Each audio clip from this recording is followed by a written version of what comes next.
Hello students, हमारे topic चल रहा था इंटरमीडिएट की हम डेफिनेशन देख चुके थे और उसी के साथ में हम दो इंटरमीडिएट हमने देख लिया था। एक तो देखे थे फ्री रेडिकल और कार्बन फ्री रेडिकल और एक देखा था हमने कार्बोकेटाइन। आज हम नेक्स्ट देखते हैं। तो हमारा जो आज का इंटरमीडिएट है वो है कार्बन एनाइन। क्या है? Carbon A9. ठीक है, अब ये कार्बेनाइन क्या होता है? तो देखिए, वो स्पीसीज जिसमें कि कार्बन परमाणु ऋणावेशित होता है क्या कहलाता है? कार्बेनाइन कहलाता है। वो स्पीसीज जिसमें कार्बन परमाणु ऋणावेशित होता है क्या कहलाता है? कार्बेनाइन कहलाता है। कार्बेनाइन का निर्माण किसके द्वारा होता है? हेट्रोलाइटिक बॉन्ड क्लीवेज के द्वारा कार्बेनाइन का निर्माण होता है। हमने पढ़ा था विषमांस बंध विखंडन। विषमांस बंध विखंडन में दो तरह की स्पीसीज बनती है, एक तो पॉजिटिव वाली और एक नेगेटिव वाली। तो जो पॉजिटिव वाली स्पीसीज बनती है तो क्या कह देते हैं हम? कार्बोकेटाइन। और जो नेगेटिव वाली स्पीसीज बनती है उसे क्या कहेंगे हम? कार्बेनाइन। ठीक है, अब तो कार्बेनाइन कब बनेगा? जब कार्बन के साथ में लेस इलेक्ट्रोनेगेटिविटी वाला एटम जुड़ा हो। क्या होगा? लेस इलेक्ट्रोनेगेटिविटी एटम वाला जुड़ा होगा तो उसमें क्या होगा? हमें पता है कि कार्बन पर ऋणावेश आ रहा है, मतलब वो बंध के इलेक्ट्रॉन्स को क्या कर रहा है? अपनी ओर शिफ्ट कर रहा है। और जब कब शिफ्ट करेगा? जब जुड़ने वाला जो नेक्स्ट परमाणु है उसकी विद्युत ऋणता कार्बन से कम होगी। ठीक है, तो हमने देखा कि जो कार्बेनाइन है वो कैसा होता है? वो होता है ऋणावेशित। ठीक है, सेकंड हमने क्या देखा? इसका निर्माण किससे होता है? विषमांस बंध विखंडन से। विषमांस बंध विखंडन द्वारा इसका निर्माण होता है। ठीक है, नेक्स्ट, विषमांस बंध विखंडन द्वारा इसका निर्माण होता है। जैसे हम इसको एक लेते हैं, हमने लिया ये क्या है? कार्बेनाइन है, कार्बन पे क्या है? नेगेटिव चार्ज है। अब हम देखते हैं कि इसके भाइतम कोश में कितने इलेक्ट्रॉन हैं। तो हमें यहाँ दिखाई दे रहा है इसके भाइतम कोश में कितने इलेक्ट्रॉन हैं? 8 इलेक्ट्रॉन है। 6 इलेक्ट्रॉन तो क्या है? बॉन्डेड है और 2 इलेक्ट्रॉन क्या है? जो बॉन्डेड नहीं है। तो इसका जो भाइतम कोश है, ठीक है, भाइतम कोश में इलेक्ट्रॉन कितने हैं इसके? 8 इलेक्ट्रॉन। 8 इलेक्ट्रॉन है, मतलब इसका अष्टक कैसा है? इसका अष्टक है जो पूर्ण है। ठीक है, अष्टक क्या है इसका? पूर्ण है। ठीक है, तो हमने देखा ये विषमांस बंध विखंडन के द्वारा बनता है। इसमें 8 इलेक्ट्रॉन पाए जाते हैं भाइतम कोश में, अर्थात इसका अष्टक पूर्ण होता है। ठीक है, हम देखते हैं नेक्स्ट कि इसमें संकरण क्या होता है, इसकी संरचना क्या होती है। तो देखिए, इसके संकरण की बात करें हम, अगर संकरण की हम बात करते हैं तो संकरण में sp3 भी हो सकता है, sp2 भी हो सकता है और sp भी हो सकता है। कैसे देखते हैं हम? जैसे अभी हमने लिया था, इसमें संकरण sp3 होगा, इसमें भी संकरण क्या होगा? sp2 होगा, sp3 होगा। sp3 संकरण कैसे लिखते हैं? Lone pair. कौन से लॉन पेयर? जो कि लोकलाइज होते हैं। तो localise lone pair plus sigma bond की संख्या, इनको मिलाकर n मिलता है। और अगर n बराबर 4 आता है तो उससे क्या निकालते हैं? संकरण निकालते हैं, जो क्या आता है? sp3 आता है। तो यहाँ पर क्या निकलेगा? sp3। इसी तरह अगर हम बात करें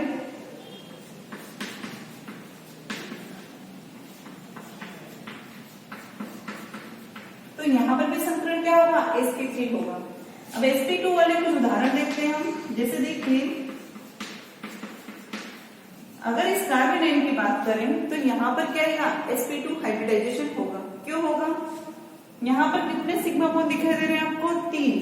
और जो ये लॉन पेयर में किसमें भाग ले लेता है? रेजोनेंस में। और रेजोनेंस में भाग ले रहा है, मतलब ये क्या हो रहा है? डीलोकलाइज्ड हो रहा है। तो डीलोकलाइज्ड वाला जो भी लॉन पेयर होता है उसे हम संकरण में काउंट नहीं करते। तो यहाँ पर क्या संकरण हुआ? sp2। इसी तरह ये उदाहरण देखिए, यहाँ पर भी क्या होगा? sp2 hybridisation. sp2 हाइब्रिडाइजेशन की और एग्जांपल देखिए। जैसे देखो,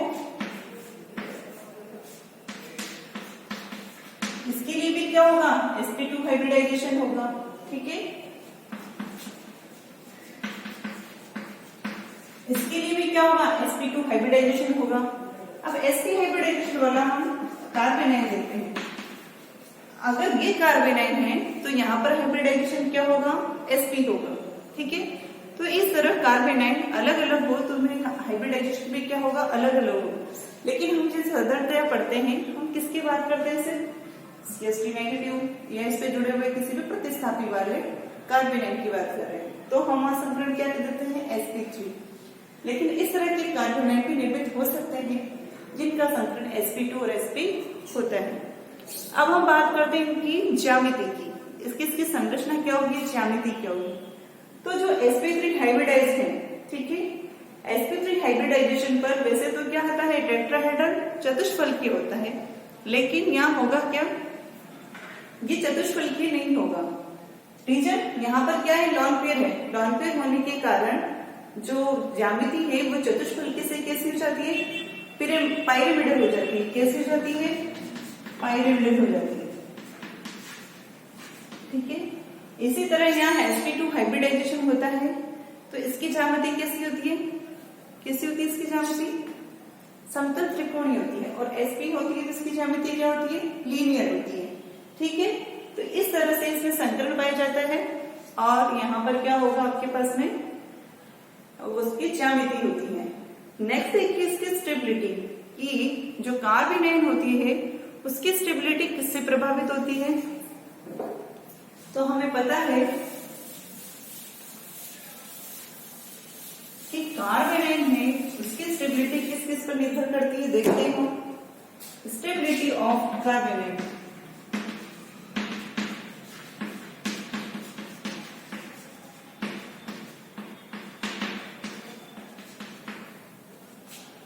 कार्बोनाइन का स्थायित्व ये किस किस पर निर्भर करेगा, तो देखिए ये प्रपोर्शनल होता है किसके, माइनस आई के, और इन्वर्सली प्रपोर्शनल होता है किसके, प्लस आई के। इसी तरह ये इन्वर्सली प्रपोर्शनल होता है हाइपर कॉन्जुगेशन की, प्रपोर्शनल होता है रेजोनेंस की।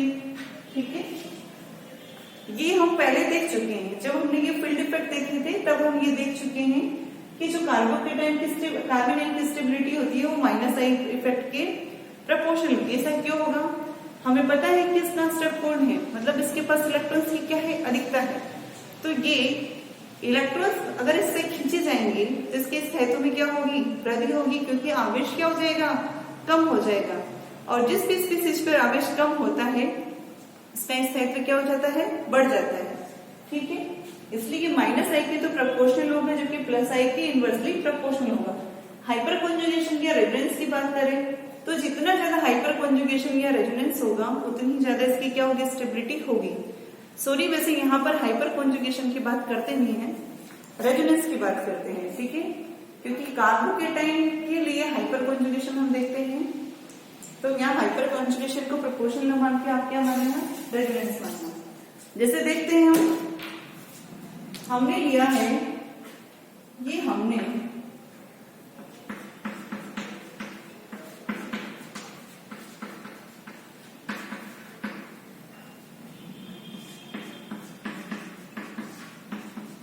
ये हम कुछ उदाहरण ले रहे हैं और उदाहरण के द्वारा हम देखेंगे कि किस तरह से जो प्लस आई इफेक्ट या माइनस आई इफेक्ट है वो इसकी स्टेबिलिटी को प्रभावित करते हैं।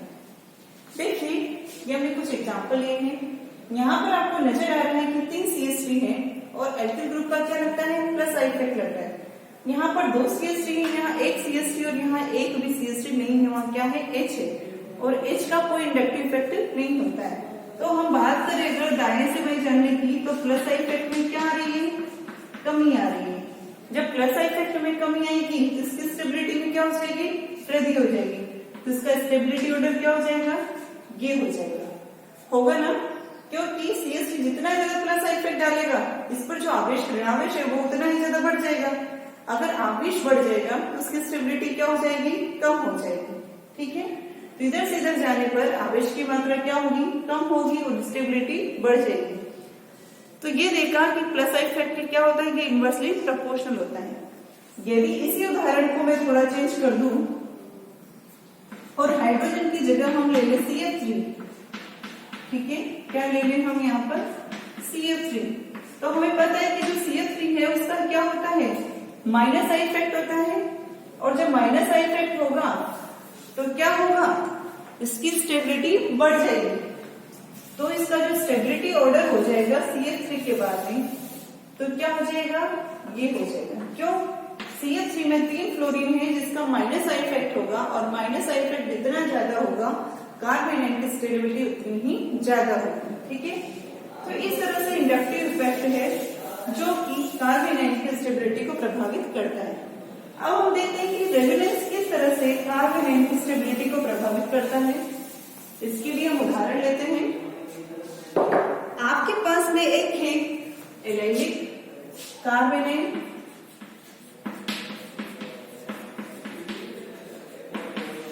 और एक है आपके पास में बेंजाइलिक कार्बोनाइट, ठीक है। आपसे पूछा जाए कि इन दोनों में से कौन ज्यादा स्टेबल है, ठीक है, और क्यों, तो देखते हैं हम। इसमें देखो आपके पास में इस तरह से रेजोनेंस होगा,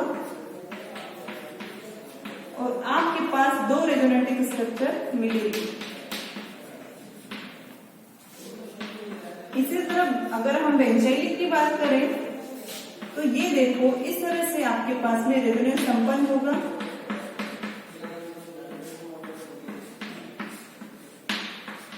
रेजोनेंस हमने पढ़ा था, वहां पर हमने रेजोनेटिक स्ट्रक्चर बनाना भी सीखा था।